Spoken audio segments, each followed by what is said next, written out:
जब नोटबंदी की गई तब प्रधानमंत्री ने लाल किले से कहा, बेहतरीन झूठ बोलते हैं लेकिन सामने से देखिएगा ना, आपका दिल कहेगा कि कुछ भी हो, इस बंदे को तो झूठ बोलने के लिए ऑस्कर मिलना चाहिए।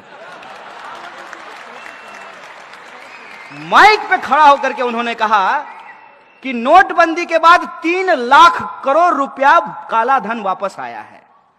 तो 3 लाख करोड़ अगर काला धन वापस आया है, लॉजिक लगाइएगा, हम मोदी जी का विरोध नहीं कर रहे हैं, अपना तर्क इस्तेमाल कीजिएगा।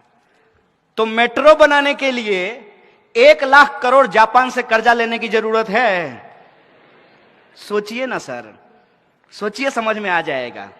अरे कोई जन्मजात मोदी विरोधी थोड़ी हम पैदा हुए थे, उनका विरोध करने में मजा थोड़ी आता है। It's bad job, it's not a good job. क्यों करना पड़ रहा है?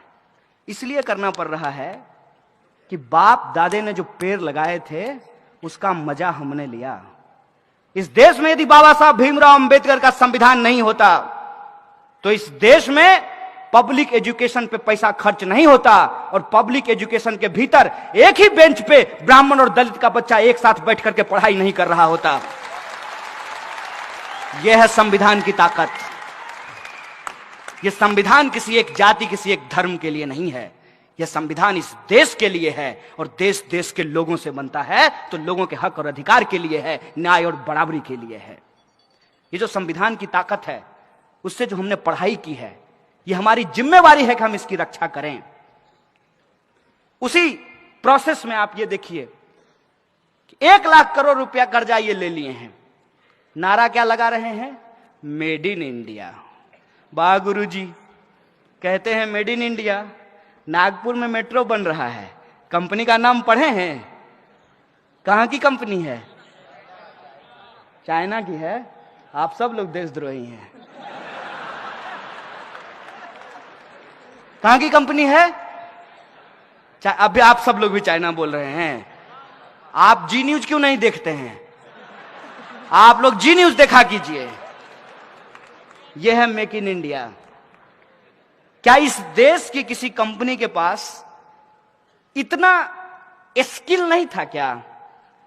क्योंकि एक नारा है ना, स्किल इंडिया। तो क्या इस इंडिया में इतना स्किल नहीं था कि नागपुर का मेट्रो वो बना सके?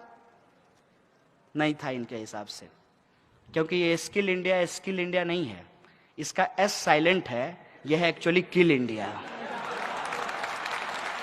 और नोटबंदी से इस देश के छोटे छोटे जो उद्योग धंधा करने वाले लोग थे, जो छोटे छोटे व्यापारी थे, उनके उद्योग धंधों को तबाह कर दिया गया, और पैसा आपसे लेकर के पूंजीपतियों को दे दिया गया।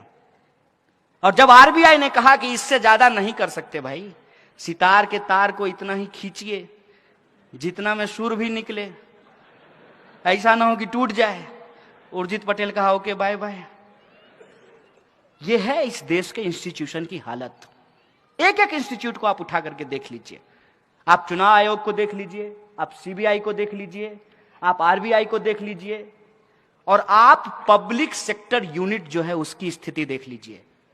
हर पब्लिक सेक्टर यूनिट को कहा गया कि आपको शौचालय बनवाने हैं, लेकिन शौचालय बनाएगा कौन?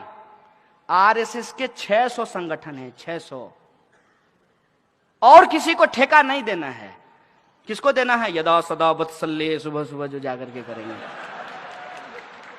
उसको ही ठेका देना है। और वो क्या किया?